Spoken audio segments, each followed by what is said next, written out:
Mi nombre es José Luis Fernández. Me definiría como una persona comprometida con la vida. Estoy colaborando con grupos de defensa de la vida desde hace ya unos cuantos años. En España y en Asturias hay varios diferentes. Yo concretamente formo parte de uno, pero todos tenemos, digamos, el mismo interés, ¿no? Dentro de esta situación en la que estamos ahora mismo viviendo en España con la actual ley del aborto, surgen muchas preguntas, que es lo que vamos a intentar, por lo menos una de ellas, aclarar o por lo menos ver un determinado punto de vista, que es lo que nos puede aportar precisamente aquí nuestro ponente, que es don Gustavo Bueno Martínez, catedrático emérito de la Universidad de Oviedo, catedrático de Filosofía de la Universidad de Oviedo, de quien precisamente tuve la suerte hace unos años de ser alumno de él. Y por otra parte tenemos a don Juan Manuel Méjica, que es también profesor de universidad y abogado, y que precisamente es el que va a intentar con un sacacorchos extraer todo eso que efectivamente queremos conocer acerca del tema que nos trae aquí. Concretamente en Asturias hay asociaciones que colaboran precisamente para evitar que haya mujeres que tengan algún tipo de problema con esta situación que hay ahora, dando otras opciones diferentes al aborto. En Asturias concretamente está Red Madre, está también Mujeres Asturianas en Riesgo, y desde hace unos meses hay una casa de acogida para madres gestantes en Gijón, de la que luego pueden tener, si quieren más información, un folleto que haya a la salida, porque este fin de semana precisamente se va a realizar una fiesta el sábado y el domingo de presentación y un rastrillo para recaudar fondos para la misma. Bueno, esto es publicidad. Ahora lo que vamos a dar es el paso, porque tenemos una hora de tiempo y creo que no debemos perder más ni un minuto más. Buenas tardes. El trasfondo de esta no es mesa redonda, porque evidentemente el ponente es don Gustavo Bueno, tampoco es un debate, sino consideraciones o una reflexión en voz alta sobre un tema de actualidad, como es el tema de una eventual modificación de la Ley 2/2010, que sabe concretamente que es la reguladora de la salud sexual y reproductiva y de la interrupción voluntaria del embarazo. Bueno, pues se ha creado una controversia, siempre estos temas suscitan controversias, y contamos en este caso con don Gustavo Bueno. Ángel ya nos adelantó una breve nota biográfica de don Gustavo, riojano, 89 años, catedrático emérito de la Universidad de Oviedo, referente en el pensamiento filosófico español los últimos 50 años, desde posiciones aquellas desde el materialismo, recordemos ensayos materialistas o la teoría del cierre categorial, pero pasando también por los temas religiosos. Me acuerdo de aquella conferencia del animal divino, o bien temas en los últimos años sobre la trivialización o la banalización de la cultura, o también el cuestionamiento o la crisis del Estado Nacional, España frente a Europa, o lo último que sería pues examinar no vamos a decir talantes, sino más bien los talentos de nuestra clase política a través de un libro polémico también, cual fue Zapatero o el pensamiento Alicia. Creo que sería un recorrido muy breve sobre la biografía de don Gustavo Bueno. Pero lo que nos trae aquí, como digo, es buscar respuestas a un tema cual es el aborto, y la rúbrica decía cuestión de creencias o cuestión de razón. Don Gustavo, ¿la vida y la muerte siguen al margen del orden? Del orden, siguen al margen del orden. Cuando digo del orden, me refiero del orden instituido, me refiero que el tema, como saben, de la eutanasia y el tema del aborto, los dos piedras angulares, siempre son controvertidos, y por eso pregunto, ¿la vida y la muerte? La vida y la muerte, eutanasia, la muerte, la vida, el aborto, o lo contrario, siguen siendo o siguen estando al margen del orden, incluso hasta de la economía de mercado, porque los chinos digamos, casan a 1 millón durante una hora, pero sin embargo no pueden prever cuándo se van a hacer o cuándo se va a morir. La primera pregunta, don Gustavo. Una pregunta metafísica por completo. Sí. No sé cómo responderle. Si siguen al margen del orden, Hay sí. muchas clases de orden, que ha citado el chino, pues bien, es un orden, ¿verdad?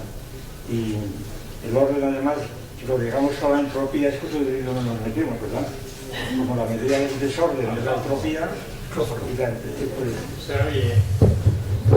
no, me ha preguntado que si la vida y la muerte, que si la vida y la muerte están dentro del orden. No, o si siguen todavía al margen del orden. Al margen del orden, y digo que no sé a qué orden se refiere. Me refiero del orden sociológico, del orden político, del orden legislativo. Ese orden es decir, si contemplamos ahora China, lo que ha citado usted, si contemplamos pues a cualquier, a Namibia, a África, a Estados Unidos, a Venezuela, son órdenes, el conjunto no es un orden. Es otra manera, el acoplamiento de varios órdenes no es un orden, es un desorden. Sí. Y por tanto, pues no sé qué contestar. Yo creo que es mejor pasar a otra cosa, ¿eh? Pues la siguiente pregunta. Y lo siento mucho, pero en fin. Las posiciones actuales se mueven entre, diríamos, los proabortistas, que vamos a decir que lo moverían o se moverían en la esfera de sus convicciones, es decir, obviamente soy proclive al aborto porque mis convicciones me dan pie a ello, o bien los antiabortistas que diríamos que se mueven o dicen que se mueven desde la esfera de la razón, incluso de la lógica científica, porque dicen si yo sumo espermatozoide más óvulo en ciertas condiciones, eso al final se traduce en un ser humano, o incluso si oyésemos a López Otín nos diría, pues obviamente aquí hay una persona porque hay una armonía celular que se va a traducir al final en una persona. ¿Qué consideraciones podría referir o formular respecto a esta dicotomía entre los abortistas y los antiabortistas y proabortistas en estas distintas posiciones? Sí, bueno, pues la pregunta ya es más fecunda, creo, por lo menos para mí. Bueno, se puede hablar muchísimo, voy a resumir un poco y luego más adelante lleno. Sí, efectivamente, esa dicotomía, pues como toda dicotomía es muy peligrosa, claro, porque es una simplificación lógica de sí o no, es lo más barato y lo más brocha gorda que te puedes imaginar, ¿verdad? Pero sin embargo lo que funciona, izquierdas, derechas, eso es lo que funciona, además ya no funciona. Entonces, efectivamente, sobre todo tal como lo planteó la ley esta del 10 del Zapatero, la ley Zapatero de la AIDA, la famosa AIDA, Viviana Aido, me parece. Pues aquí se plantean esos términos, y además personificados por la conferencia episcopal como símbolo de la superstición, de la iglesia tradicional, de una fe suprarracional, y por otro lado la ciencia, claro, la ciencia, que era la biología, en este caso la medicina. Y aquí, claro, ya la dicotomía es, a mi juicio, totalmente falsa. Primero, porque la ciencia tiene que decir muchas cosas sobre esto, que se llama la ciencia, pero que la ciencia, a mi juicio, no existe. Hay muchas ciencias, entonces la ciencia, en este caso del aborto, pues es cosa de decir, empiezas a enumerar primero la biología, claro, la biología celular y sobre todo la genética. Evidentemente aquí hay unas claves fundamentales, pero la genética no tiene nada que ver con el concepto de persona de los juristas o de los moralistas, porque naturalmente por muchas vueltas que se dé y por muchos análisis que se hagan en el laboratorio del ADN y demás, ahí no sale la persona humana. La persona humana está a otra escala, sencillamente, y esto es esencial. Por tanto, decir, esto es una cuestión científica del aborto, pues no lo es, ¿no? Porque una cosa es, entonces es un tema que creo que es fundamental, una cosa es que haya muchas ciencias diferentes, pues por ejemplo, la genética, por ejemplo, la historia política, la economía política, pues que se considera que son ciencias, ¿verdad? La antropología, pero todas esas ciencias, ¿cómo se organizan entre sí? La persona, lo que llamamos persona humana y los derechos humanos y demás, eso está a otra escala diferente, es imposible. Yo recuerdo muchas veces hablando con un premio Nobel, cuyo nombre no quiero citar porque lo he citado 40 veces, yo le pregunté una vez a este premio Nobel, usted dice que todo es química, la ciencia, ¿verdad? Todo es química, sí, todo es química, muy bien. Yo tenía un libro en la mano Y digo, entonces este libro también es química. Me miró diciendo, oye, parece mentira que me pregunte, evidentemente es química. ¿Y cómo se demuestra que esto es química?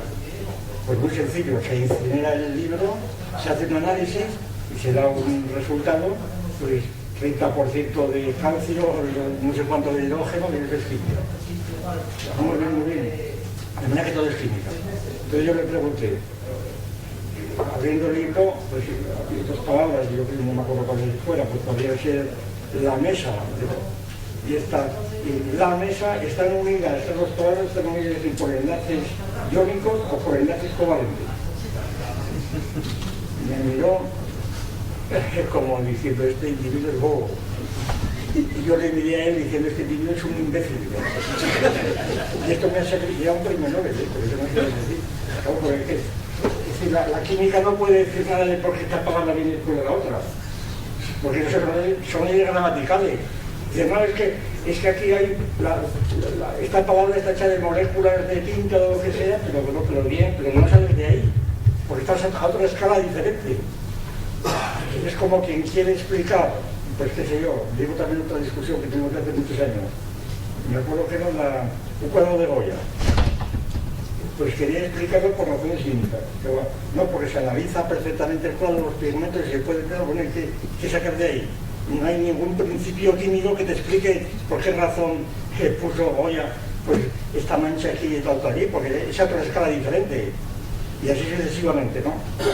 Total, que entonces resulta que la enciclopedia de las ciencias son imprescindibles, pero la enciclopedia de las ciencias no es una ciencia. Esa es la cuestión. Eso que llaman interdisciplinaridad, eso es un camelo completo. La interdisciplinaridad es como eso que llaman trabajo en equipo, ¿verdad? Muy bien, trabajo en equipo para hacer otras cosas, pero a otros el equipo no vale para nada, ¿verdad? Es decir, ahí se no trabajo en equipo. Trabajó con toda la audiencia decidida, pero lo hizo él, ¿verdad? Y se acabó, y Newton lo mismo, nada de equipo. Otra cosa es que para ciertas tareas el equipo es necesario, pero el trabajo en equipo es un modo de una humildad pues retórica, seguramente, pero no es el caso. Bien, pues volvemos a este caso. Cuando se contrapone esa dicotomía, la ciencia, ¿verdad? No sabemos con él, cuando se dice la ciencia, hay que echarse a temblar. Porque el que dice la ciencia parece que está pensando, ni lo sabe lo que claro, parece que está pensando en un famoso proyecto neopositivista de los años 30, el Círculo de Viena, que inició una enciclopedia llamada Enciclopedia por la Ciencia Unificada, que todavía sigue por ahí, algunos casos, pero que fracasó, porque claro, la ciencia unificada no es nada, Se quiso esto unificar la ciencia, ¿de dónde? Desde la física, el fisicalismo. Pero el propio Neumann dijo, no, el fisicalismo no sirve porque una cosa es decir que todo es física y otra cosa es ver que las leyes de la física vencen después de todo lo demás. Pues porque no, es que no. Es como querer aplicar, bueno, hubo intentos, como es bien sabido, pues nada menos que Descartes y el propio Rousseau intentaron componer música por criterios matemáticos. Luego lo tomó Ramón un poco, pero claro, escuché lo de Descartes que escribió, y aquí yo no, eso es unas reglas totalmente escolares y infantiles, que no. Cuando escribía Gluck o Mozart no hacía falta que estuviera álgebra, era otra cosa diferente completamente. Se da para analizar lo que hizo Gluck o Mozart. Bueno, pues aquí yo veo la misma situación. La Conferencia Episcopal, vamos a poner como ejemplo, luego la ciencia. Se suponía que la Conferencia Episcopal pues resumía las doctrinas de la Iglesia Católica Española, que estarían bajo la influencia de la superstición, de los dogmas revelados, sobre racionales, mientras que la ciencia, pues claro, la ciencia todo lo contrario. Bien, precisamente hoy acabo de escuchar ahora, lo han visto muchos de ustedes quizá, en la 2, en la cadena 2, acaban de poner hoy, pero una serie de, ha durado varias horas, yo he visto el principio y el final, sobre la ilustración. Claro, yo sabía que la 2 viene a ser el refugio de unos ideólogos realmente increíbles para mí, ¿verdad? Pues allí estaba la ciencia de razón. Es decir, la humanidad estaba en las tinieblas, las máximas tinieblas. Pero la culpa, sobre todo de las religiones, sobre todo de la Iglesia Católica. Pero entonces vinieron en el siglo XVIII, vino la Ilustración, que es la razón, la iluminación, y apareció la luz. Y ahí está Newton, y citaban al Marqués de Pombal, y a Jefferson, y a Voltaire, y demás, ¿no? Y ahora dice, y nosotros somos hijos de la Ilustración, y el peligro está, decían al final, en la traca final hace media hora, ¿no? El peligro está en que el fundamentalismo religioso viene adelante y la superstición nos invade otra vez. Si yo creía que este planteamiento, que era una cosa pues de la época de Draper, el conflicto de la religión y la ciencia, por Bertrand Russell, yo creía que esto se había pasado ya después de la crítica de Marx y de Adorno a la Ilustración, que fue tremenda, pero no se han enterado, estos señores, y siguen adelante y además tienen ese esquema tan sencillo, que es un esquema que está muy de moda, estuvo muy de moda pues en el Madrid del Partido Socialista de hace unos años, la Ilustración, que además el centenario de Carlos III, no sé si ustedes recuerdan, que se celebró por todo lo alto porque Carlos III era el prototipo del rey ilustrado y esto es, seguramente acordarse de Carlos III era para olvidar los antecedentes marxistas que pudieron tener ahí, pero como en la época de Felipe González se había renunciado al leninismo y al marxismo, pues entonces quedaba la Ilustración y esa es la cuestión. Bueno, lo que yo quiero decir es lo siguiente, sencillamente, que lo que se llama la religión, y concretamente la Iglesia Católica, precisamente la Iglesia Católica, pues es la iglesia más filosófica que ha podido haber, más racional. Esa es la tesis que yo he defendido. Y además lo he defendido incluso en una famosa conferencia que dio el Papa Ratzinger, el Benedicto XVI, una conferencia de Ratisbona, aquella que armó un lío con los árabes, porque citó a un emperador musulmán, etc., bizantino. Entonces, en este libro se hicieron en Alemania y en Francia ediciones donde estaba la conferencia con comentarios de teólogos, de científicos, de filósofos, pues muy diversos. Y en España, pues me invitaron a mí a que hiciera, pues no sé, unas cuantas páginas sobre el asunto. Se titulaba Dios sale a la razón. Y yo conocía de Ratzinger las encíclicas y me gustaban mucho porque era un tomista ortodoxo y él sabía lo que se traía entre manos. Y yo con mucho gusto hice esto y yo les dije a la editorial, bueno, yo voy a poner las cartas las cartas boca arriba. Yo les dije, como ya he dicho muchas veces, yo soy ateo, pero católico. Hombre, pues no es nada raro. ¿Por qué? Porque a mí me gusta oír una misa solemne, yo leo a Santo Tomás. ¿Será agnóstico, ateo? No, agnóstico no, agnóstico es otra cosa. Agnóstico es otra cosa, vamos a ver, cuidado. No, porque empezamos ya a opinar y aquí todo el mundo opina. Usted dice agnóstico, tiene que saber lo que es el agnosticismo, que no tiene nada que ver con el ateísmo, ¿verdad? No tiene nada que ver, y yo le puedo dar bibliografía, pero no, eso es un error gravísimo. El agnosticismo fue una palabra inventada por Huxley, el mundo de Darwin, y en el siglo XIX, para significar pues que la duda, que no sabía si sí o no, era la duda, pero yo no dudo, yo no tengo duda, yo no soy escéptico. O sea, que es muy distinto, no soy escéptico, por eso es una confusión muy grave y de fondo, no es una cuestión de palabras. ¿Sí?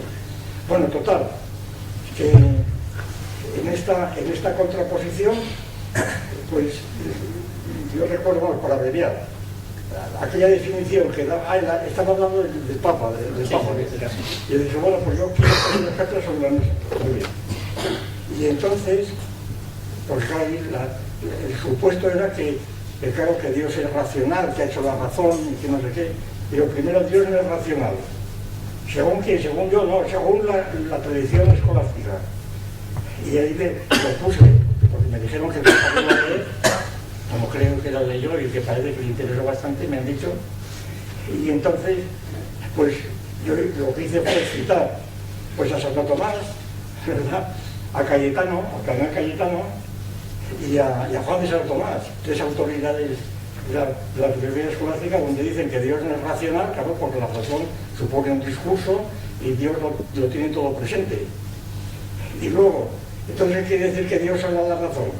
pues había que verlo. Y yo me acuerdo de uno de los argumentos que propuse, que lo repito ahora porque es pertinente, es que la Iglesia Católica, que Unamuno definió, Unamuno, como una síntesis de derecho romano y filosofía griega, de lo cual es una definición muy ajustada a la realidad. Claro, la importancia, en mi juicio, siempre del catolicismo ha sido que ha tenido un interés extraordinario en introducir la filosofía griega, sobre todo Aristóteles, que con el aborto tiene que ver esencialmente. Y todo lo que vamos a discutir aquí, o por lo menos que lo voy a exponer, es que lo que se le atribuye a la conferencia episcopal es la filosofía de Aristóteles, precisamente, que naturalmente era muy anterior a Jesucristo. De manera que la conferencia episcopal es Aristóteles. Ahora, si la gente no sabe quién es Aristóteles y lo que digo, pues peor para él, pero que no te venga con tonterías, ¿verdad?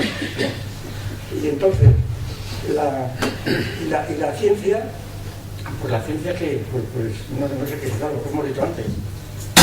Entonces resulta que en este artículo sobre el Papa, yo precisamente subrayé, lo que siempre he subrayado, y los otros muchos han subrayado también, que la Iglesia Católica se ha caracterizado por tener siempre la preocupación, sobre todo cuando llegó a estar en el poder, ¿verdad?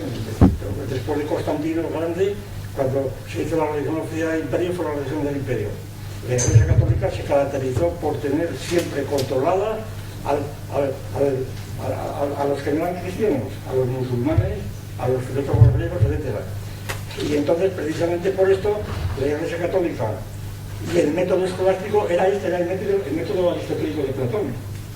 Es decir, yo me diré también, como experiencia personal, que yo, por ejemplo, me enteré del marxismo a través de un libro de sociología cristiana y un jesuita.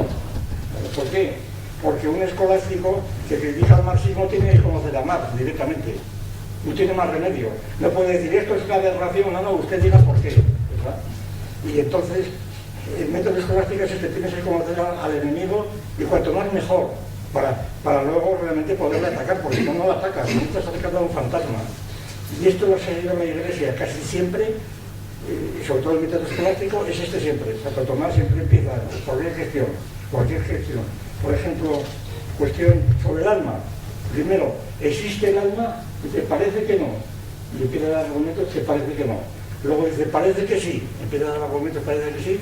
Y luego concluye. Ese es el método tradicional de las antilogias de los griegos.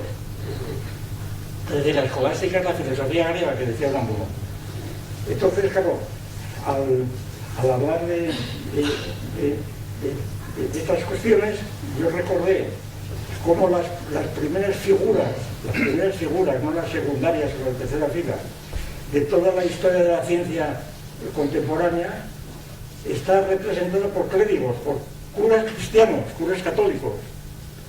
Y cito rápidamente, se suele considerar generalmente que la revolución de la ciencia moderna tiene lugar en el siglo XV con la revolución copernicana, Copérnico, claro, donde el heliocentrismo se transforma por el geocentrismo, por el heliocentrismo, etc. Pues basta simplemente recordar que Copérnico era un canónigo, ¿verdad? Que era un canónigo, y que además la revolución copernicana no asombró ni entorpeció para nada a la Iglesia Católica, que la recibieron bien, se la dedicó al Papa, se enseñó en Salamanca, y no pasaba nada. Que no tenía la menor importancia establecer una interpretación alegórica de que si la Tierra estaba en el centro o no estaba en el centro. La cuestión de la condenación del copernicanismo vino a través de Galileo, porque Galileo era atomista, y el atomismo sí que era algo que entraba en el fondo de la dogmática católica, que era la transubstanciación. Es decir, aquí sí que había dificultades. Es decir, cuando la química echa adelante con Lavoisier y Dalton, etcétera, entonces ya es muy difícil explicar lo que es la transubstanciación del pan y el vino, el cuerpo y sangre de Cristo. Eso ya no hay que lo entienda, ¿verdad? Y esto es lo que vieron en el siglo XVI y XVII, pues los papas y los consejeros. Y entonces quisieron esto es una teoría que está en estudio, pero vamos, que tiene cada vez más adeptos, quisieron pues desprestigiar a Galileo, precisamente por esto, para evitar, presentándolo como atomista, para evitar que fuera el que llevaba la bandera del descentrismo, ¿sí? Que es lo que salió a reducir al final. Y todavía le pidieron perdón el siglo pasado. ¿No? El Juan 23 le pidió perdón, que no sé por qué tenía que pedir perdón. Bueno, pues digo, Galileo, digo, Copérnico y Galileo,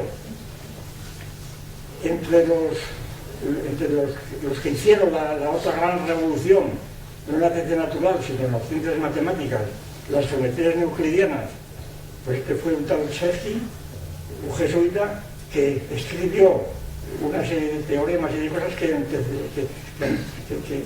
se prefiguraban, bueno, que se anticipaban a todas las cosas de Gauss y demás, y de Lobachevsky. La tercera, otra gran revolución fue el mendelismo, la revolución mendeliana. Pues Mendel era un fraile que estaba en Alemania, o en Checoslovaquia, y es el que hizo las leyes de Mendel famosas que estaban en todo lo demás. Y por último, la última gran revolución que ha habido en este siglo, la teoría del Big Bang, famosa. Esta teoría la creó precisamente el abate Lemaitre, un cura belga, que se enteró de Hubble cuando se descubrió Hubble, la expansión del universo, y ahí le improvisó la teoría, y eso fue. Es decir, que entonces, ¿qué religión hay que pueda presentarse estos 5 nombres de primera fila que hayan sido curas? Entonces, hablar de la Iglesia Católica como la superstición es simplemente ignorancia supina, ignorancia total, absoluta, ¿verdad? Ignorancia supina. Entonces, cuando vienen aquí, que si la religión y la fe, es que si la razón y la fe, pero si la razón está intermediada completamente con la fe, porque la teología, lo que llaman la teología, el logos es la razón, precisamente, es la teología. Y además es una tesis general, que ya hace mucho tiempo, desde la época de David Brill, voy a creerme porque esto es infinito este tema, pero vamos, es muy importante que se tenga conocimiento de él. En la época de David Brill, un famoso antropólogo de finales del siglo XIX, principios del XX, ahí se creó el concepto de mentalidad prelógica, mentalidad primitiva, la ley de la participación, que venía a decir que todos los pueblos salvajes eran irracionales, que tenían, no es que fueran incultos o supersticiosos, que tenían un modo de pensar irracional, porque se guiaban por la ley de la participación. David Brill tiene un montón de libros impresionantes de evolución y de conocimiento antropológico. Bien, pues realmente David Brill hoy día ya nadie lo cita, porque precisamente entre ellos fue Levi-Strauss, que no tenía nada que ver con ellos, ¿verdad? El pensamiento salvaje, etc., en donde todas las supersticiones llamadas efectos o productos de la mentalidad teológica, pues se han ido interpretando poco a poco en el sentido de que tiene su propia racionalidad. Es decir, que los mitos más absurdos tienen su racionalidad.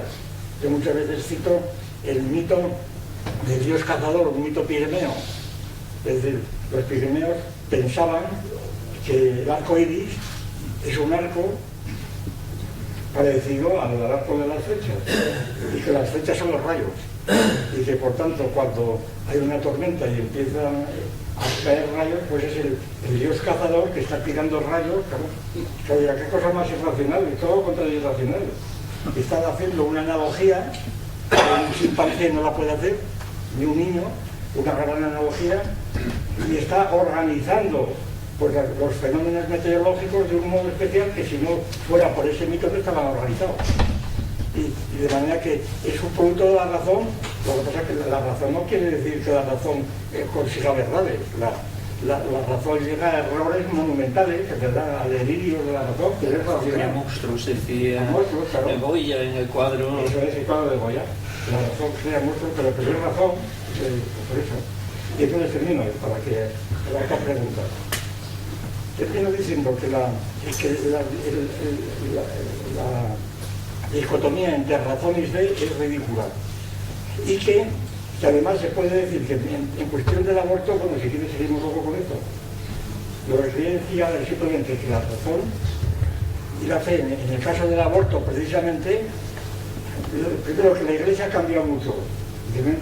Ha cambiado precisamente en gran parte según la filosofía que ha utilizado. Eso ante todo. Porque no hay que olvidar que Santo Tomás de Aquino fue Santo Tomás en gran parte por esta razón. Porque incorporó a Aristóteles, lo estaban traduciendo y Santo Tomás no sabía griego, pero utilizó las traducciones de Guillermo de Nervec, etc. Y introdujo a Aristóteles, que era un pagano, y que era muy difícil de conciliar. Por ejemplo, Aristóteles decía que Dios no había creado el mundo, que el mundo era eterno. Pero esto lo dice Aristóteles. Tiene influencia directa en la cuestión del aborto porque quiere decir que Dios no puede crear el alma humana, como dirán los cristianos. El espíritu. Es decir, Aristóteles señala que Dios no es creador, el mundo es eterno, no necesita ser creado por nadie. Y entonces tampoco puede crear el alma.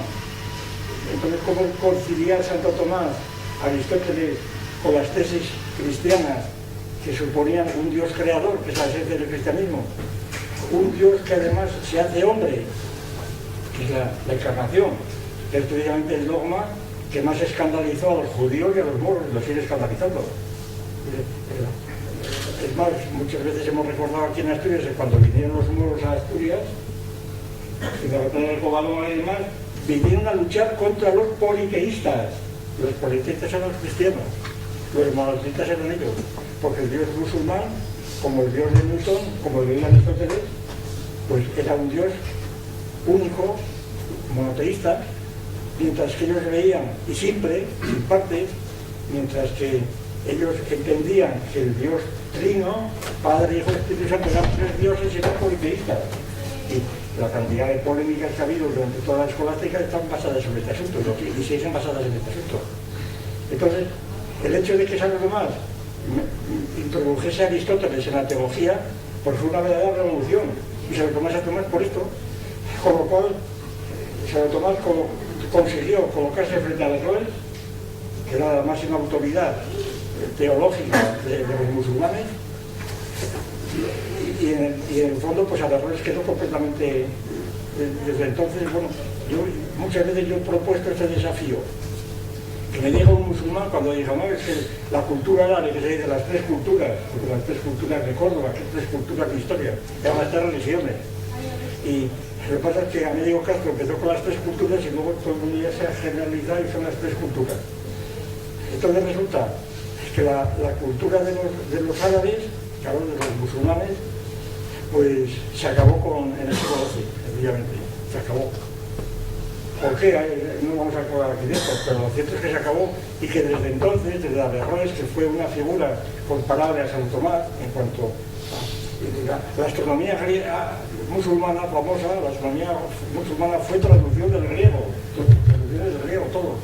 Como la filosofía musulmana fue traducción del griego también. A Averroes le llamaban el comentador de Aristóteles. Es decir, fueron las culturas griegas que asimilaron los árabes a través de Damasco y de Bagdad, etc. Y luego de Córdoba, y la Escuela de Traducción de Toledo. Pero entonces fue otra cosa totalmente distinta. Entonces, hablar de la razón y de la fe como la superstición es tal ignorancia que realmente produce indignación, ¿verdad? Indignación. Que le venga a un individuo con intención de estar en la máxima progresía diciendo que la Iglesia es la... Pero no sea usted analfabeto, ¿verdad? Enseñarle una rutina, lea usted estos 15 libros por lo menos y luego hablamos, ¿verdad? Como los hemos leído los demás, y si no se calla. Bueno, pues esta es la cuestión. Y en cuanto al aborto, la cuestión del aborto tiene una importancia decisiva esto de Aristóteles, porque Aristóteles puede decir una cosa un poco esquemática, pero en fin, para que sea rápida y se entienda bien. En la ley de plazos del aborto, la ley de plazos, se distinguen pues tres plazos, ¿verdad? Tres plazos. El primero, la fase cuatro realmente. La fase del germen, que se decía siempre. Después, la fase del embrión, la fase del feto y luego la fase del infante, del niño, ya que ha salido fuera del útero materno. Entonces, la fase del germen pues también llaman otros preembrión por razones ya ideológicas, ¿verdad? El germen es simplemente el cigoto, la célula linfoide resultante de la fusión de los dos gametos, que se va dividiendo, ¿verdad? Los blastómeros se va dividiendo, y entonces pues llega un momento donde se forma el blastocero y luego la gástrula, y hasta ahí suele llamar el preembrión, porque el embrión empezaría con la fase de gástrula. Bien, después vendría la fase del embrión, la fase embrionaria, que duraría, bueno, ahí está, según Aristóteles, esta fase llegaba a los 40 días. Este plazo de los 40 días en los varones, porque las hembras, según Aristóteles, pues tardaban más. Cosa que a mí me extrañó cuando estaba la ley de igualdad de la ILO, que no se hubieran metido con Aristóteles. No es igual el varón que la hembra, pero como no sabía ni quién era Aristóteles ni nada. Y entonces la cuestión es que esta idea de los tres plazos pues son las famosas tres almas de los aristotélicos y de muchas culturas: la vegetativa, la sensitiva y la racional, ¿verdad? Primero viene la vegetativa, luego la sensitiva y la racional. Esta es la teoría idemórfica de Aristóteles. Aristóteles suponía que absolutamente todo lo que existe, quitando a Dios, que es simple, todo está compuesto de materia y forma, incluso los astros. También los astros tienen materia y forma. Lo que pasa es que la materia de los astros está en potencia absoluta y los astros son incorruptibles. Son casi como dioses en una palabra. Los astros son dioses, el Sol y Júpiter y lo que fuera. Son dioses porque son incorruptibles. ¿Y por qué son incorruptibles? Según Aristóteles, porque su potencia está prácticamente actualizada en todo momento. Entonces los astros en Aristóteles tienen la particularidad de que, siendo sustancias individuales, claro, el Sol es el Sol, pues sin embargo, al mismo tiempo, y son físicas, son corpóreas, sin embargo no se mueven más que con movimiento local. No tienen movimiento ni de cantidad ni de cualidad, son incorruptibles. Y en cambio la corrupción está debajo, en la tierra, son los seres corruptibles. ¿Qué se dice aquí? Pues que en la tierra aparecen los seres vivientes. Los seres vivientes, de algún modo, dice Aristóteles, imitan a los astros, siendo la vida, el mundo es eterno, eternamente ha habido ciclos, la Tierra está en el medio, está rodeada de los planetas, del primer cielo, que eternamente gira en torno a la Tierra, pero el primer cielo está movido por el primer motor, que es Dios. Ahora bien, Aristóteles dice, realmente el argumento es este, y no es más que este. Dice, ¿cómo puede estar eternamente moviendo Dios? ¿Verdad? Si el primer motor fuese físico, ¿cómo puede estar moviendo eternamente al mundo si el mundo es finito? Porque para que el mundo sea mundo tiene que ser finito. Es la primera precaución de Aristóteles. Un mundo infinito no sería mundo. ¿Por qué? Porque entre cosas que están alejadas al infinito no hay contacto. Que es el mismo argumento que da Einstein, precisamente, cuando dice que el mundo es ilimitado pero finito. ¿Por qué? Porque si el mundo fuera infinito, de distancia, entonces la gravitación, como ve la distancia es inversamente aclarada a la distancia, entonces sería infinita y sería hacia la fuerza de la gravitación. Y entonces este argumento, tomado de la física de Newton, pues es el que demostraría en la tesis de Einstein, no de Aristóteles, que el mundo tiene que ser finito. Ahora está la cosa cambiando mucho, como esta cuestión. Está cambiando, pero es otra cuestión. Bien, total, entonces, Dios, por tanto, no es creador. La vida es corruptible, la vida biológica es corruptible.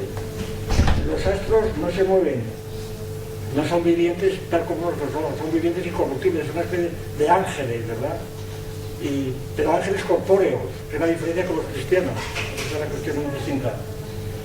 Y entonces la vida de los animales, de las plantas, de los hombres, de los mortales en general, todo viviente es mortal, esta vida, pues está, ¿quién la mueve? Pues Aristóteles dice, está compuesto de materia y forma, como todo, todo. Una vasija está compuesta de materia y forma, una estatua está compuesta de materia y forma, el mármol y luego la forma que le da el escultor, luego la causa final, la causa eficiente, etcétera, etcétera. Bueno, total, que entonces, según esta famosa teoría ilemórfica, ilemorfé, materia y forma, aplicada a la vida, la forma es el alma y la materia pues es el cuerpo, y el cuerpo pues es, según los antiguos, era la tierra, el aire, el agua y el fuego. Las cosas estaban ahí después, antes de la química. Y entonces hay diferentes formas y diferentes almas según los tipos conocidos de los vegetales, los animales y los hombres. Entonces, ¿qué ocurre? Pues que el aristotelismo de Santo Tomás y los escolásticos tenían que reconocer primero que el alma humana era el alma racional, era el alma espiritual. El alma espiritual, como no tiene partes integrantes, tenía que ser creada necesariamente, no tenía toda solución de nacimiento. Entonces, ¿qué pasa? ¿La creaba Dios? Pero ¿cuándo la creaba? ¿En el momento de la concepción o más tarde?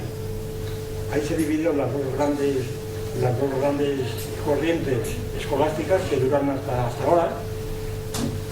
Los primeros, lo que llamaban la animación instantánea, partidaria de la animación instantánea, lo cual tiene una incidencia esencial con el aborto, claro. La teoría de la animación instantánea es que la forma, Dios que la crea Dios, la alma espiritual en el hombre, en los animales el problema es distinto, que la forma es comunicada instantáneamente en el momento de la concepción. Cuando se unen la sindiasmia que decimos hoy, pero Aristóteles era tomado cuando se unen los flujos de la hembra con los del macho, de los animales, ¿verdad? Entonces, en ese momento aparece el alma. Y el alma sería racional, lo cual, naturalmente, pues escandalizaba a muchísimos escolásticos y santos, pues diciendo que cómo iba a estar el alma racional en el semen, por ejemplo, del hombre, que era absurdo, que el alma no podía estar en el semen, esto lo decían muchísimos, ¿verdad? Pero claro, si se practicaba la tesis de la animación instantánea, entonces el aborto estaba prohibido absolutamente, pero mucho tiempo después, hasta los 40 días, decía Aristóteles, los varones, y más tarde, pues hasta los 5 o 6 meses. Y entonces hubo grandes discusiones de la Iglesia. Bueno, aquí he traído, aquí hay ocasión, pero ahí, perdónenme, nada, es brevísimo. Son una constitución de Inocencio XI, fue un papa muy famoso, muy importante, que es el que estuvo ayudándose del rey de Polonia, de Sobieski, el que detuvo a los musulmanes en Viena, en el siglo XIX. Pues fíjense, esto es una constitución del Papa Inocencio XII,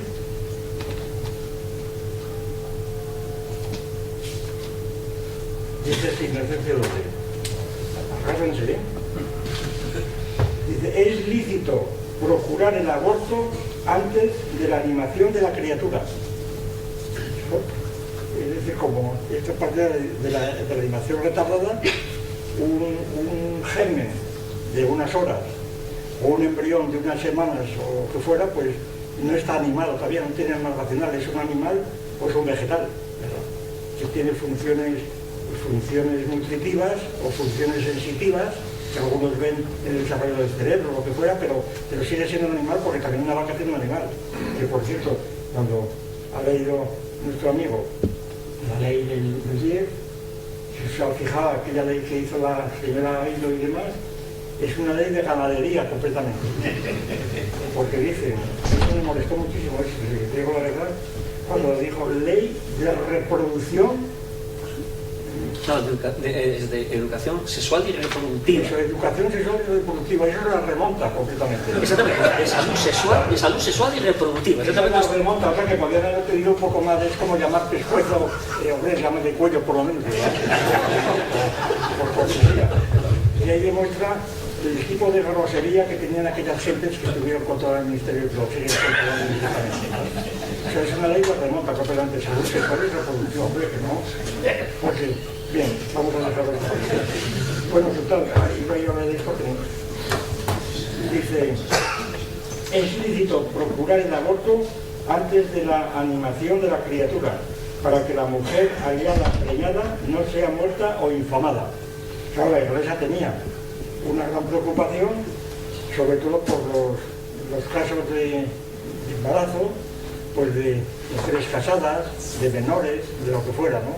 Sobre todo si esto se producía a nivel de la aristocracia, y no digamos de la realeza, porque ahí intervenían ya cuestiones de herencia y demás. Entonces, la pena que podía sufrir una mujer que no abortaba al tener su hijo podía ser gravísima políticamente, si estaba de un rey, de una reina o lo que fuera. Y entonces, claro, había a toda costa que, como no se podía, en principio, según otras disposiciones de otros papas, ¿verdad?, pues como no se podía abortar de ninguna manera porque era pecado mortal, pues entonces se decía que no, que había que cambiar la legislación, y el Papa Inocencio la cambió como ven. No se puede abortar y se acabó, no hay problema ninguno, aunque se fuera de un modo más o menos discreto. Y por último, ya termino con esto. Y la otra resolución es: parece probable que todo feto no tiene alma racional mientras está en el vientre. Esto ya es exagerado, ¿eh? O sea, mientras está en el vientre, el feto no tiene alma racional, y que empieza a tenerla cuando nace, y por consiguiente se ha de decir que en ningún caso el aborto, el que hace aborto comete homicidio. Esta es una teoría que el Papa recoge, pues también de una tradición larguísima, que me acuerdo ahora, Herófilo, el famoso Herófilo de Alejandría, que sostuvo y los estoicos en general, y después, bueno, y hoy sigue, la mantiene, que si realmente el feto está en el vientre de la madre, es una parte de la madre. Es una buena utilización de los feministas. Lo que yo tengo en el cuerpo es una verruga que yo tengo decisión sobre un cuerpo y la quito, ¿verdad? Al padre que le demos filia, ¿verdad? No sé lo que significa. Simplemente yo tengo una verruga y me la quito porque es mía, ¿verdad? Porque yo soy dueña de mi cuerpo. Y entonces la idea de corregir de este modo el asunto, pues esto, es decir, es que como es una parte de mi cuerpo, pues no tiene vida autónoma, pero cuando sale del cuerpo ya no se tiene vida autónoma. Entonces ya hay homicidio, antes no. Entonces lo sostuvo Herófilo, los estoicos, lo sostuvo un tal Saúl Mortera, en fin, hay una tradición muy extensa, e incluso algunos averroístas decían que el alma se une al cuerpo, el alma racional, cuando el niño sabe hablar, aprende a hablar. Otros decían que cuando respira, porque por la respiración venía el ojo universal, de los estoicos, ¿no? Es decir, que hay una tradición de muchos siglos, en el sentido de que, por tanto, que abortar a los 9 meses, pues el niño sigue siendo un animal, una planta, es como matar a un animal. Bueno, el artículo 30 de la anterior redacción decía que si la persona seguía la teoría de la viabilidad a partir de las 24 horas. La viabilidad, claro, bueno, sí, lo que estaba en el Código Civil. Que ahora se ha reformado. Claro, bien. Pues, pero el Papa Inocencio también iba más allá, ¿verdad? Esperaba que vaya inculto a Sigler. Bueno, Sigler dice que matar a un niño que tenga un día, menos de un día, que no es homicidio. Este es uno de los que han firmado el proyecto Ransini, nada menos, ¿verdad? Que firmaron el proyecto Ransini.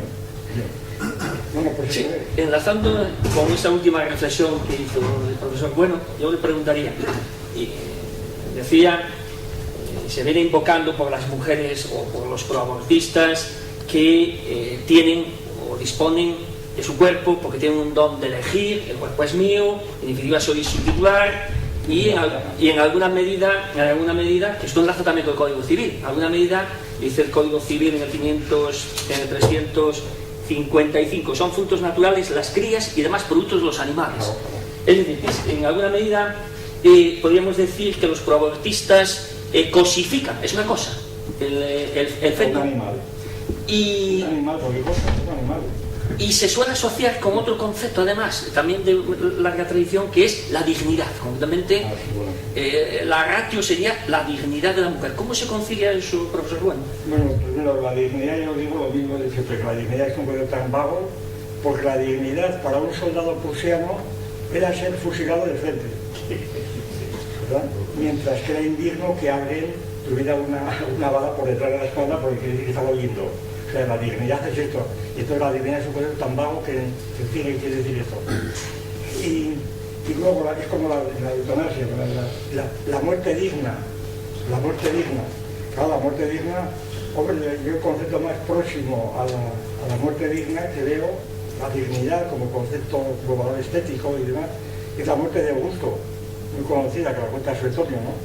Cuando Augusto supo, el emperador Augusto, supo que iba a morir, pues se habían hecho los médicos, pues entonces reunió a todos sus familiares y amigos y consejeros y demás, y les dijo: me despido de vosotros, ha terminado el teatro de mi vida, y si lo he hecho bien, aplaudidme. Se volvió con el manto y se murió. Eso es morir dignamente, morir una muerte teatral, ¿verdad? Muerte teatral.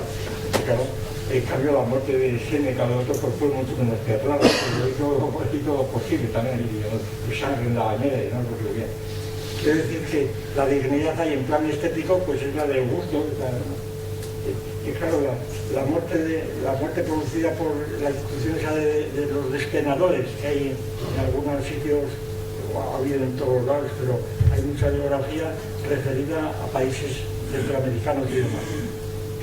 Cuando el anciano, el padre o el abuelo está ya pues mal, ¿verdad?, de situación indigna, entonces hay una institución que consiste en quitarle las penas, que cogen en la cabeza y les articulan el atlas, ¿no? y lo matan, le quitan las penas, y todo esto con cánticos y demás.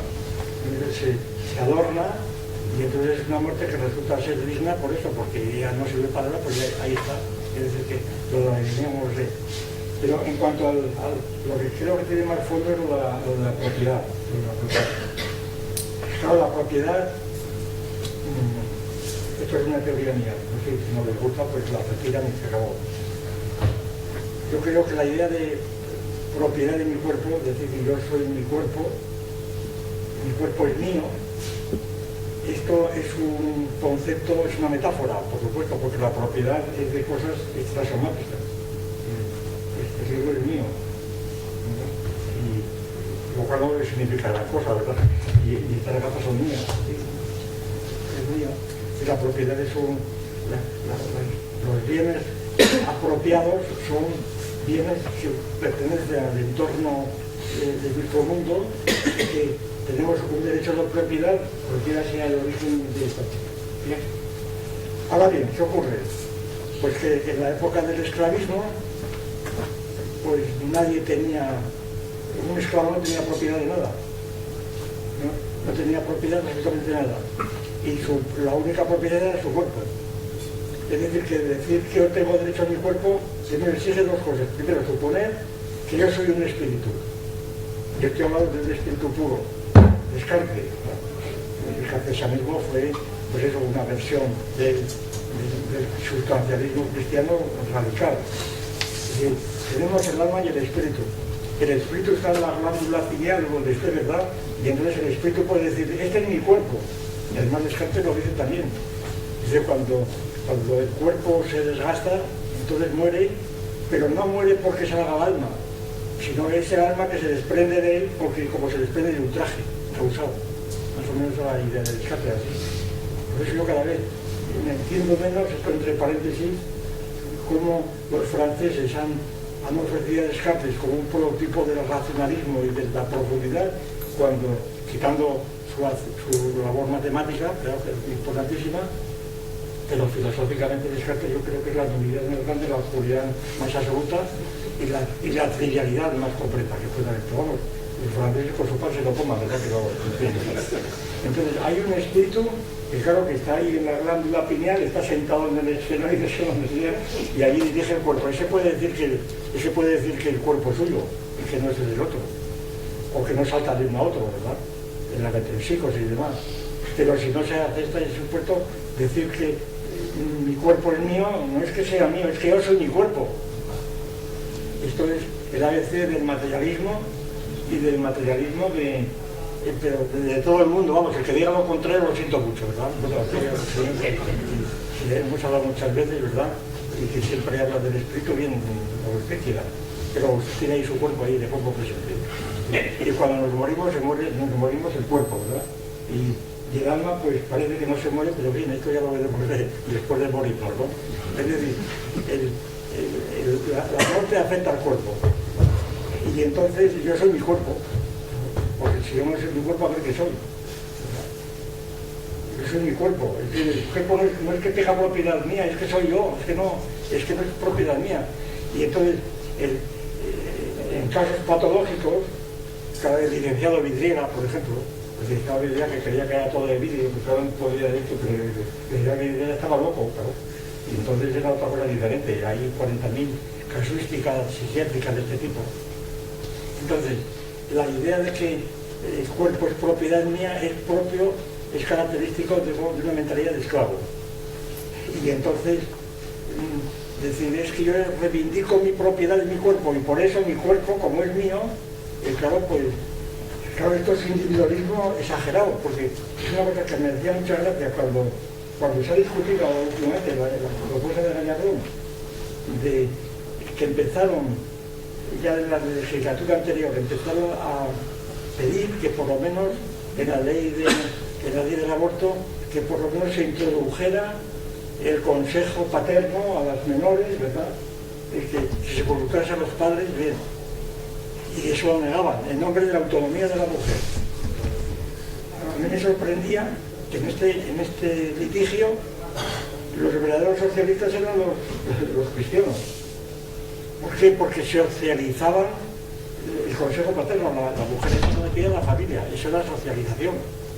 Mientras que la ley ha ido, era el individualismo más radical.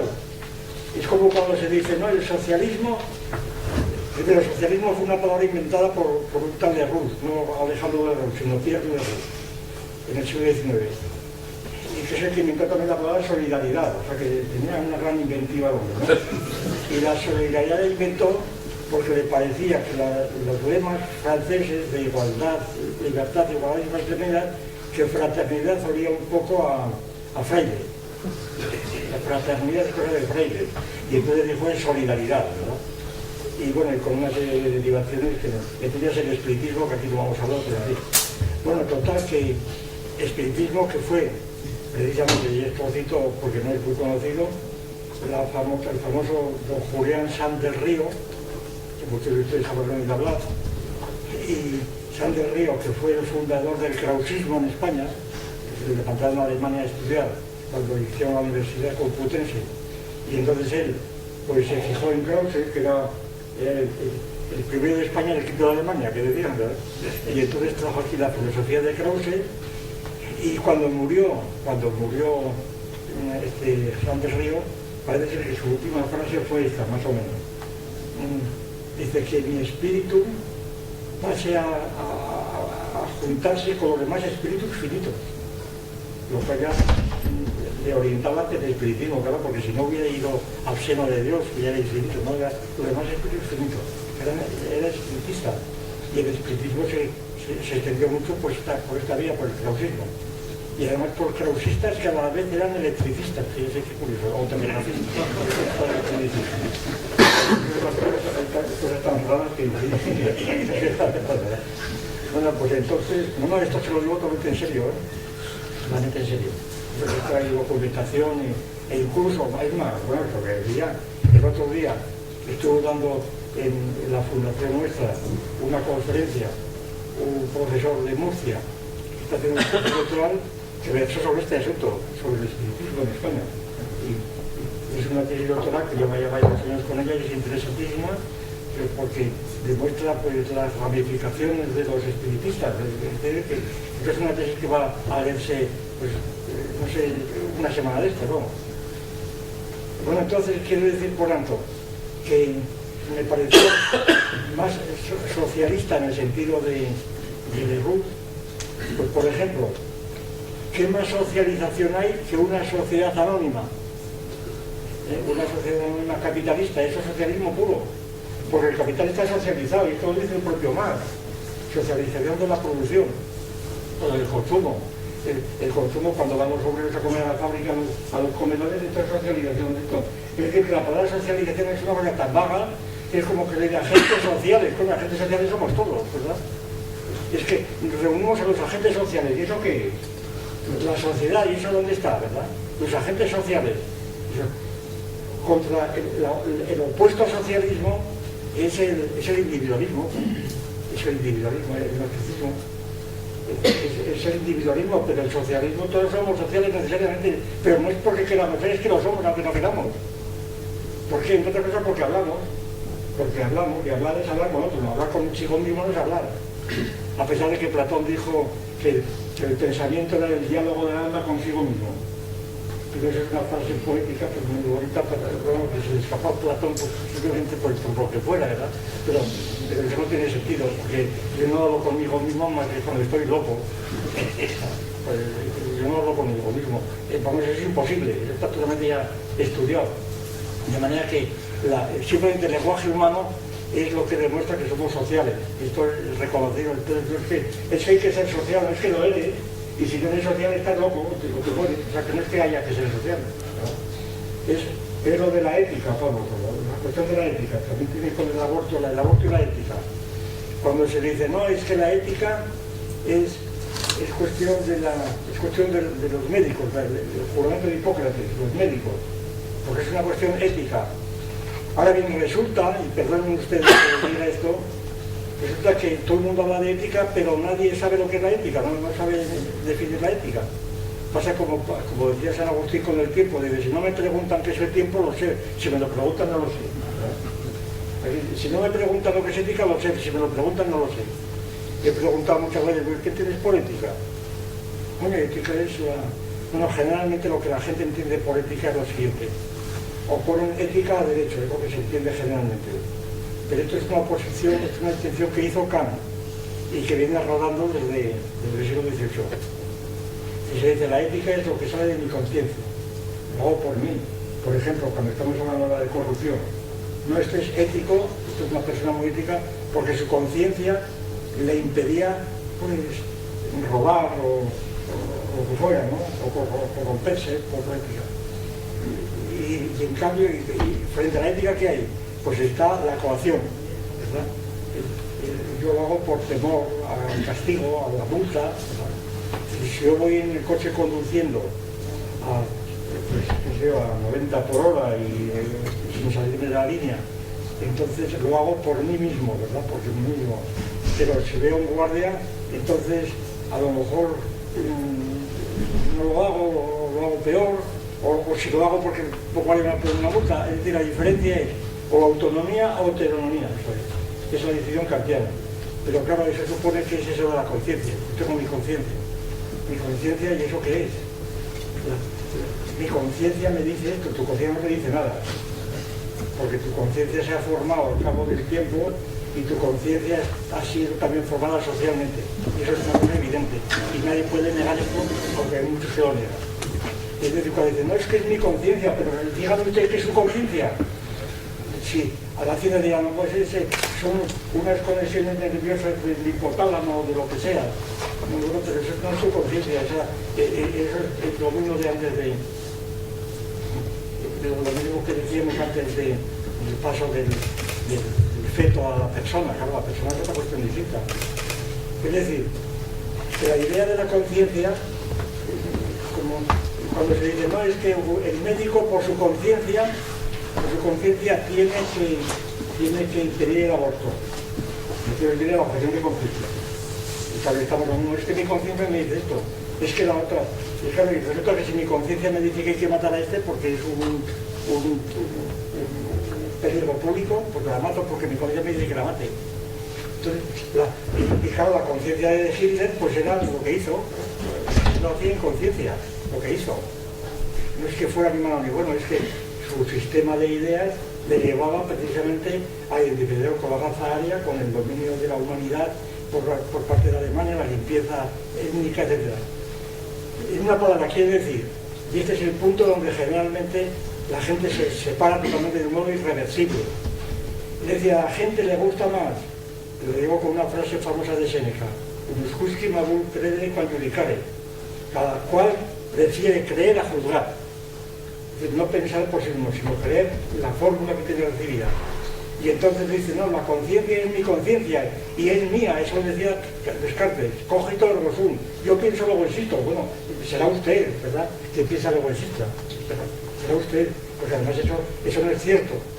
Y entonces es decir, Descartes tomó pienso luego existo, pues por eso, porque como era un genio, según los franceses, pues era el contrario del principio, ¿verdad?, que además es de San Agustín, etc. Pero es lo mismo. Entonces la idea de conciencia, la gente tiene esa idea. Conciencia es ética es cuando se obra por conciencia. Por conciencia yo voy a socorrer a dar limosna a un pobre, no porque me digan que le he dado, etc. Y en cambio, por obligación, que me obligan de fuera, porque me impulsan, porque me vigilan, entonces, porque me multan, entonces es pues la ley, la moral, incluso la moral. Otros confunden ética con moral, porque dicen que ética es la traducción griega de moral, el moral es latín, mos moris, ética, ethos, es griego, pero no es así. En fin, nos metemos en una discusión que no quiero yo seguir por esto. Simplemente termino. Cuando se dice, por ejemplo, nosotros hemos dado una definición de ética y moral, que es la tradicional más, y que pueden ustedes encontrar en internet, ética y moral, en donde la ética se define no por la fuerza de obligar que tenga, que es esta, ¿no? Si la fuerza de obligar es mi conciencia, es ética. Si la fuerza de obligar es alguien que me impulsa o que me amenaza o lo que fuera, entonces es moral, ¿verdad? Las costumbres. La definición que nosotros utilizamos es esta. Ética es, al margen de la fuerza de obligar, ética es toda conducta de un hombre que tiende a salvaguardar la vida de otro hombre, cualquiera.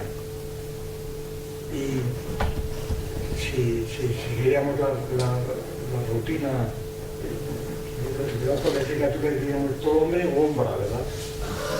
Hombre o hombra o mujer, no, dejamos de estar estúpidos. Entonces la idea de la ética es todo lo que quiere, y las virtudes, o que hay que salvar más, son las tres virtudes famosas de Spinoza: la fortaleza, la generosidad y la firmeza. Desde cuando un individuo está deprimido, está de ánimo bajo, entonces viene la generosidad para levantarle. Es una virtud ética, porque va dirigida a esto. Y entonces cuando se dice, no, es que el médico debe tener ética, no, es que el médico es ética por sí mismo, no hace falta que lo tenga, es que lo es que es ético. ¿Por qué? Porque la medicina es la única oficio, el único oficio que consiste en transformar un cuerpo enfermo en uno sano, no al revés. En lo que hace diferencia del biólogo. Porque el biólogo puede descuartizar a un ser viviente, hacer experimentos, ¿verdad?, inocularle bacterias para lo que pasa, y entonces el biólogo puede decir qué bonito tumor, qué hermoso tumor, ¿verdad? En cambio el médico dirá, no, este tumor es una barbaridad, hay que cortarlo. Si sale un niño con 6 dedos, el biólogo y el padre del biólogo dirá, qué hermosura, qué mutación tan interesante, ¿verdad? El médico dirá, vamos a cortar un dedo rápidamente, ¿verdad? Y después de decir, si salen siameses, si salen 2 hermanos siameses de estos profundos, ¿verdad? Entonces el biólogo dirá, qué mutación tan extraordinaria, vamos a estudiarlo. En cambio, los padres del médico dirán, vamos a ver si lo podemos cortar enseguida. Es decir, que la medicina y la biología es totalmente distinta. Pero entonces, si la ética de vivimos así, el médico que se define precisamente por esa transformación, entonces es ético, y si no has dicho, no es médico.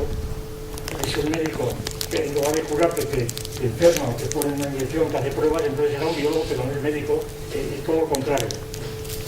No, pues nada. Esto me conduce a una pregunta, dos muy breves.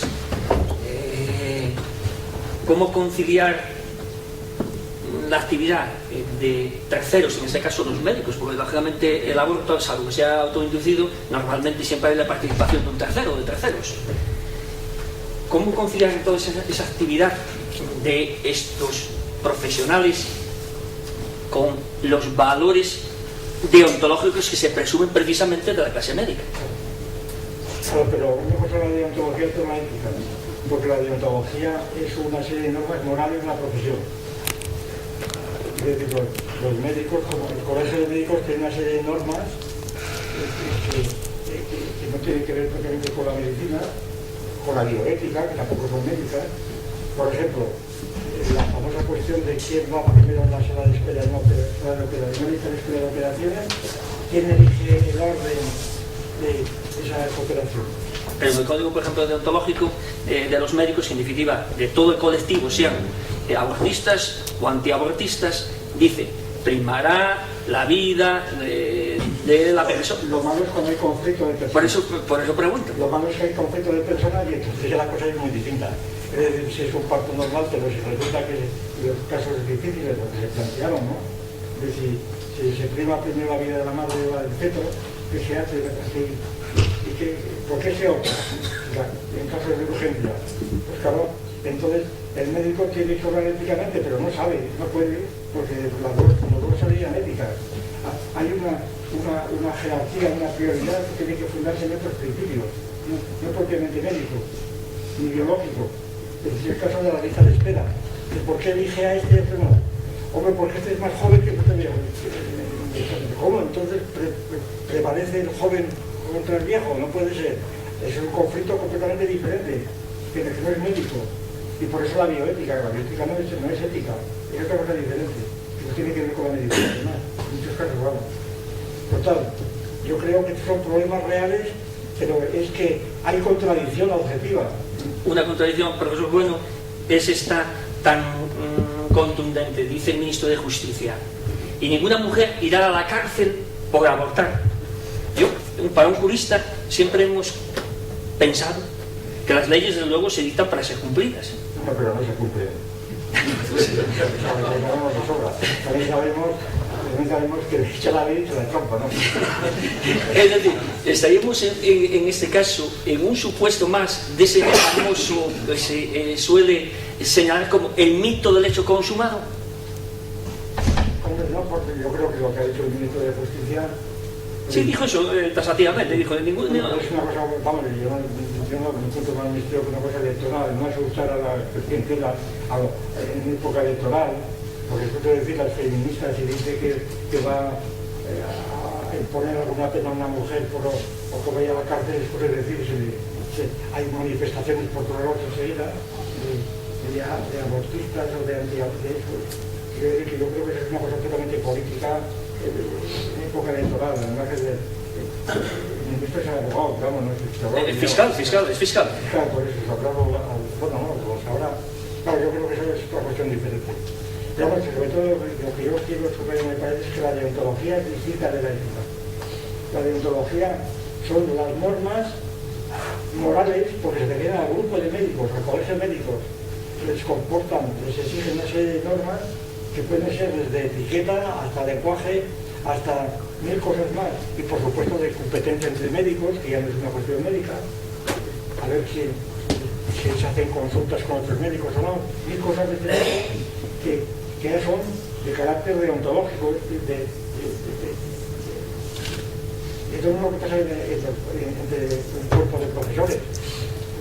Una cosa es la deontología de un cuerpo de profesores, pues, tiene que haber ciertas normas estrellas de cortesía, de no insultarse y demás, cosa que ya no lo hay, ¿no? En el tiempo de la vida más o menos.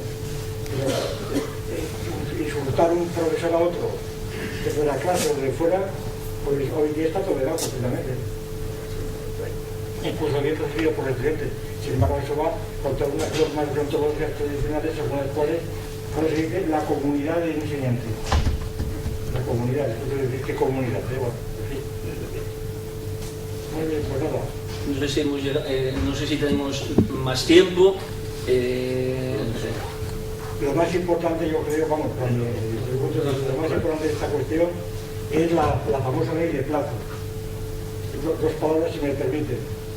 La ley de plazos, el enfrentamiento que yo tuve en la ley anterior, pues fue precisamente cuando leí lo de la ley de plazos del aborto, de poner plazos al embarazo. Lo de los plazos es un concepto, a mi juicio, completamente artificioso, erróneo, falso. ¿Por qué? Porque el embarazo es una continuidad. Es una continuidad. Y aquí hay problemas tremendos. Pero vamos a plantearlos porque los problemas están ahí.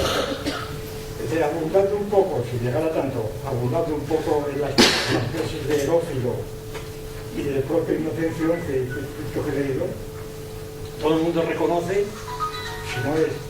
si no es un hipócrita, todo el mundo sabe, vamos a decirlo así, todo el mundo sabe que realmente cuando el niño ha salido fuera de un niño normal, vamos a suponer que sea normal, ha salido del claustro materno, como se dice, y ha pasado un día o 2 días o 3 días, pues este niño no es persona, aunque tenga la conciencia mental, pero como también la tiene, pues también la tiene un feto que en la medida en que se tolera pues que reciba un honor, un condado, una herencia. Sí, un escritura, luego se le reconocían derechos siempre y cuando luego se consolidase como tal. Se reconocían derechos, por tanto se considera como, no como un moritum, sino como uno que va a nacer bien. Ahora, sin embargo, yo creo que todo el mundo sabe más o menos, y si no sabe, pues que lo aprenda, porque he dicho un poquitín, que hasta que un niño no habla, no es persona. Es decir, para utilizar una expresión muy conocida, que después de la matriz biológica está la matriz social, en la que el niño nace. Y la matriz social no es la sociedad, la matriz social es precisamente especificada e individualizada. La matriz social es o España, o Italia, o Francia, o Alemania, o lo que fuera, ¿no? Es decir, la matriz social es una esfera distinta donde el individuo aprende a hablar. Y entonces esa matriz social es la que hace a la persona precisamente. Entonces, por lo siguiente, porque este individuo aprende los pronombres personales, yo, tú, él, y nosotros, vosotros y ellos. Y el que no tiene pronombres personales no es persona, precisamente como criterio. Porque si empezamos a hacer definiciones escolásticas de persona, como por ejemplo la clásica, persona es sustancia, sustancia o supuesto de naturaleza racional. Pero supuesto es un concepto escolástico que quiere decir que es la sustancia como principio de acción y demás. De naturaleza racional, ¿racional qué es? Entonces, según esto, claro, un racional, ¿qué quiere decir racional? Racional, eso todas las palabras que todo el mundo sabe lo que es racional y nadie se ha molestado en decir que es racional. Es que hay que hablar racionalmente, hay que racionalizar, esto es lo que recientemente habla, por motivo de la crisis, hay que racionalizar. Pero, ¿qué quiere decir que hay que racionalizar? Hay que racionalizar, ¿qué quiere decir? Que ahora decían, hay que racionalizar esta propuesta que ha hecho Alemania del contrato único. Hay que racionalizarlo. Claro, pero esto es lo mismo, me recuerda a un compañero matemático que tenía yo hace muchísimos años en Salamanca, que él decía que su conducta era racional. Esto es real, ¿eh? Y además me acuerdo del nombre y todo, pero no quiero decirlo como no toca. Aunque creo que ha muerto ya. Me llamó muy amigo. Él iba de su casa a la universidad en Salamanca, iba escribiendo ángulos rectos. Porque es esta manía que dice, no, este pintor es muy racionalista, ¿verdad? Es racionalista y geométrico, es geométrico, porque todo es pintura geométrica o dibujo geométrico. Es como si una curva también tuviera una ecuación exactamente igual que la recta, ¿no? Pero se llama geométrica la recta. Y las curvas ya no es geométrico. Pues aquí lo mismo, racionales, a este señor era ir en línea recta y no haciendo curvas o diagonales. Total, que tardaba la línea clase mucho más que su hija, que la profesora de latín y que iba mucho más rápido haciendo curvas y demás. Bueno, pues entonces, naturaleza racional, no sabemos lo que es racional. Por de pronto podemos exigir para que sea una cosa positiva, utilizable, que que racional es, por lo menos hablar. Una persona racional o dibujar, o resolver un problema, algo así, o construir algo. Entonces, la razón está en las manos, claro, como es la realidad también, la razón está en las manos, cuando puedes construir algo. Entonces resulta que un castor también es racional porque construye, o una abeja, escucho decir, o una termita. Y así muchos etólogos reconocen que efectivamente no se puede decir que un castor o que una termita es irracional, y un tal Bruce, muy famoso, introdujo el término de raciomorfo. Son raciomorfos, que no quiere decir más que tienen forma racional, o simplemente el famoso sultán que todo el mundo conoce, que el chimpancé que le entrenó en una jaula en Tenerife por la Primera Guerra Europea un poco antes, y entonces le ponía unos plátanos en la jaula y el chimpancé empezaba a dar saltos y no alcanzaba, pero en la jaula había desparramado unas cañas de bambú, unos cajones, y entonces el chimpancé empezaba a enchufar cañas, no llegaba, entonces cogía el bastón, los cajones, los ponía debajo, se subía él y cogía el platón. Entonces Sultán operaba exactamente igual o mejor que una persona racional, resolvía un problema racional. Decía, no, vale, es raciomorfo, bueno, lo que usted quiera, pero era esto. Y no era el caso, ya venía desde atrás, mucho antes, del famoso perro de San Basilio, que se decía que el perro de San Basilio que resolvía silogismos hipotéticos o disruptivos, porque el perro iba siguiendo una pista, iba siguiendo a un conejo, llegaba a la primera y la senda se trifurcaba. Llegaba a la primera trifurcación, no olía rastro, iba a la segunda, olía, no había rastro, y entonces sin oler iba a la tercera. Como sabía iba a la tercera sin oler, quiere decir que estaba operando silogísticamente. Esto es San Basilio, total, que lo que quiere decir es que el racional nadie sabe lo que es, nadie da criterio de racionalidad, se confunde con inteligencia y demás. Entonces, claro, naturaleza racional, la persona, pero la persona aparece entonces en la matriz social, eso sea por el lenguaje, sea por el cálculo, sea lo que fuera. Si un individuo nace sano, ¿verdad? Como el salvaje de Airaidón o de Kamala Yamala y todas esas cosas tan conocidas que hay, nace un niño sano, ¿verdad?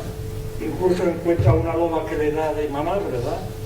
Como Rómulo y Remo, sin embargo ese niño pues es una especie de débil mental, no sabe hablar, no sabe operar, no sabe nada, sabe pues eso, como pueda saberlo un carnero, ¿verdad? Era más o menos listo, pero escucha decir si los chimpancés son listos. Y no es persona. Para ser persona tiene que ir a Francia, como pasó con el salvaje de Rigón, y entonces tiene que educarse allí y además resulta que luego se muere. O sea, los pocos tipos no aguantan la actividad y se mueren. Como les pasó a Kamala Yamala, un famoso de la India, de los años 20 por ahí. Entonces, porque no se adaptaba bien. Entonces, ¿qué pasa? Pues que realmente cuando somos personas es cuando estamos ya en un medio social, y para estar en un medio social, claro, esto quiere decir que no es homicidio matar a un individuo de 1 año o 5 años. Claro, si cogemos a Piaget y la llamada psicología evolutiva, pues entonces Piaget dijo que había un grupo de operaciones, el grupo ese de Klein, de operaciones que se adquiere hacia los 15 años, de manera que hasta los 15 años no había una maduración plena de inteligencia. Entonces, que no era persona, no, pues parece exagerado también. Pero hay otras gradaciones. Pero sin embargo, lo que siempre es cierto es que cuando hablamos de persona, estamos cambiando de escala completamente. Y por eso, y a mi juicio, aquí consiste la diferencia, la dificultad, la imposibilidad, creo yo, de pasar del análisis genético al análisis de la personalidad. Porque no se clarifica. ¿Por qué? Porque la persona, cuando aprendemos a hablar, nos meten en la cabeza, o donde sea, nos meten, pues, cientos de miles de años de nuestros antepasados que han aprendido el lenguaje.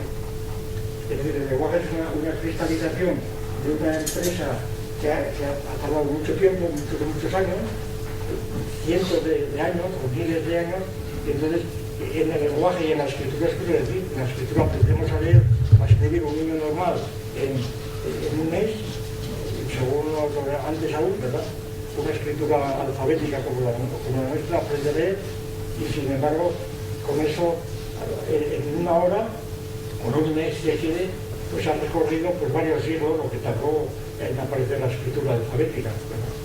Hacia el siglo VIII o IX a.C.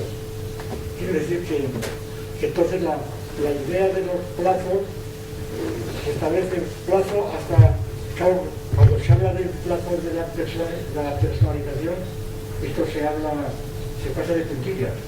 Claro, lo que han hecho los psicólogos evolutivos es llamar persona lo que no es, porque los rasgos que dan una persona a un niño de 1 año los tiene también un chimpancé. Así la gran revolución ha sido la etología. La etología que ha demostrado muchas cosas que antes no se creían, bueno, no hace muchos años, todavía de ayer, los que tengan un poco de edad, como me pasa a mí, pues todavía recordamos en todos los libros de psicología y de antropología que estudiábamos, naturalmente la situación era clarísima. Es decir, los animales no tenían inteligencia y no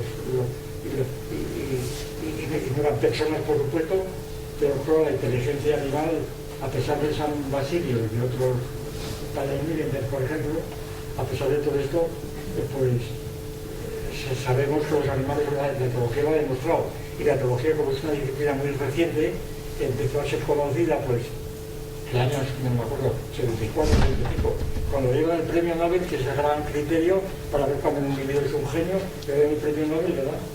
Pues Tinbergen y Lorenz y el otro, el Faufri, de la Sareza. Entonces, cuando llega el premio Nobel, de repente la gente se enteró que había una disciplina llamada etología. Y entonces la etología se generalizó y ahora todo el mundo, pues, sabe mucho de la etología, claro, porque están ahí los experimentos. Estamos llenos de programas de televisión y de internet, lo que fuera. Entonces, lo que quiero decir es que la idea de la persona, el plazo, poner como plazo la razón, pues es muy difícil, porque no sabemos lo que es la razón, para medirlo, no para decirlo, no, es que yo creo que la razón porque lo dice tal, o simplemente criterios externos, como es que lo dice la Santa Madre Iglesia o que lo dice la democracia, son criterios externos. No, el aborto es legítimo, es legal, porque fue democráticamente aprobado.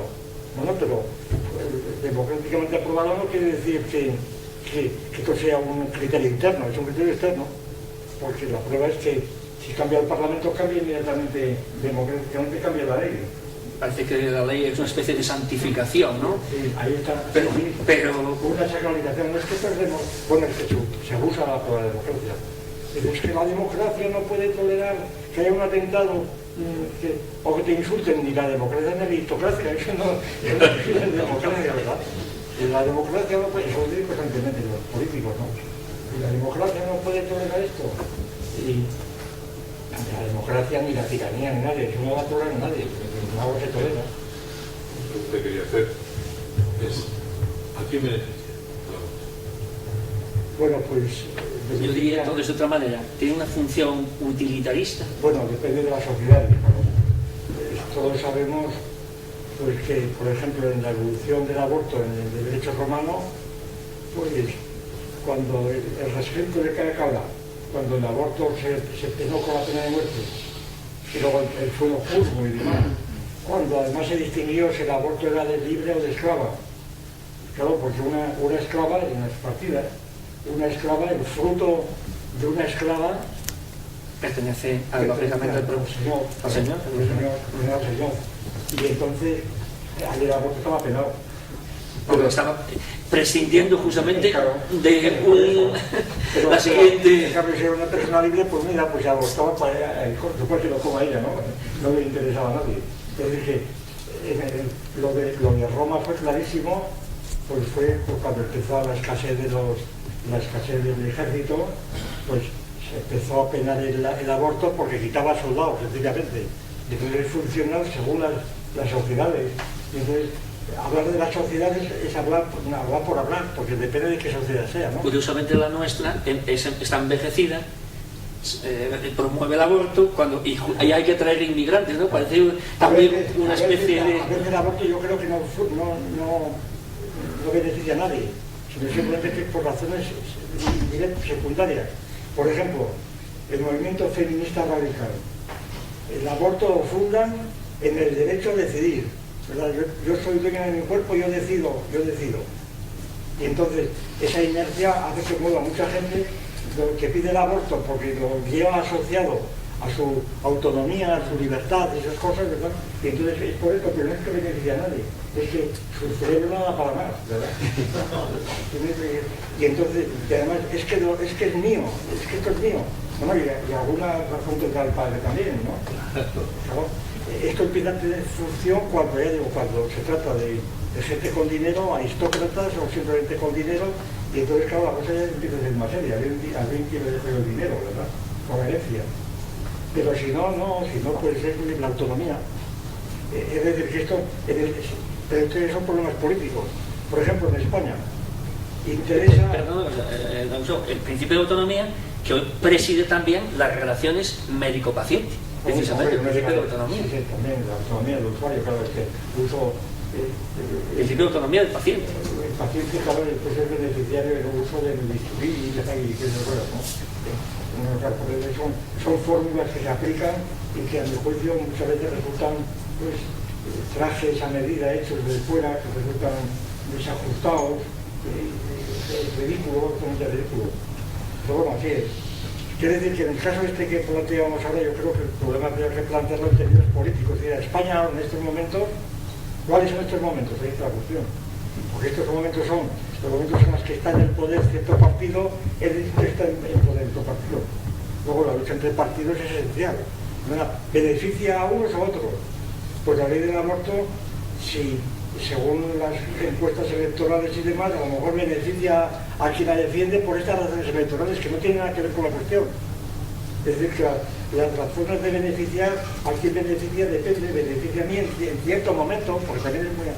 Es decir, eso del kit pro, de que a quién beneficia, eso también es muy experto, según comunicando, y para qué, y a veces no beneficia a nadie, porque hay muchas...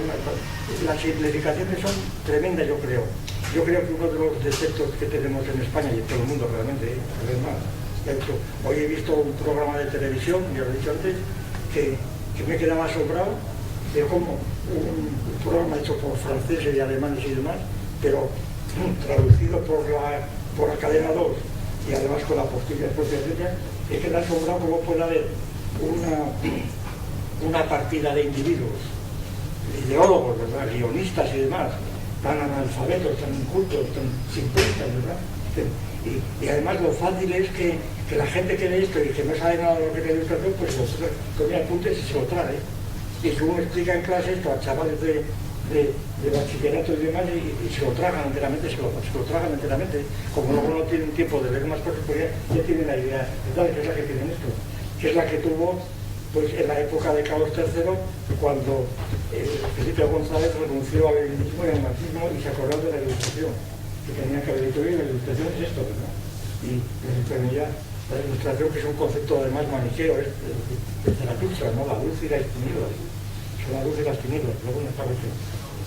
Así que estas cuestiones son realmente muy difíciles en cada caso concreto y realmente les confieso que la mitad de estas cosas yo no sé absolutamente nada. Pues a través de las consideraciones y reflexiones de don Gustavo Bueno hemos transitado por lo filosófico, lo biológico, la ética y la estética, precisamente porque hemos terminado en el racionalismo y hay una arquitectura racionalista y aquí al lado tenemos el Alfonso II o tenemos concretamente el edificio de Vaquero Palacios en la Plaza del Carballón, un buen ejemplo del racionalismo. Pues terminamos así, con el racionalismo. Muchas gracias.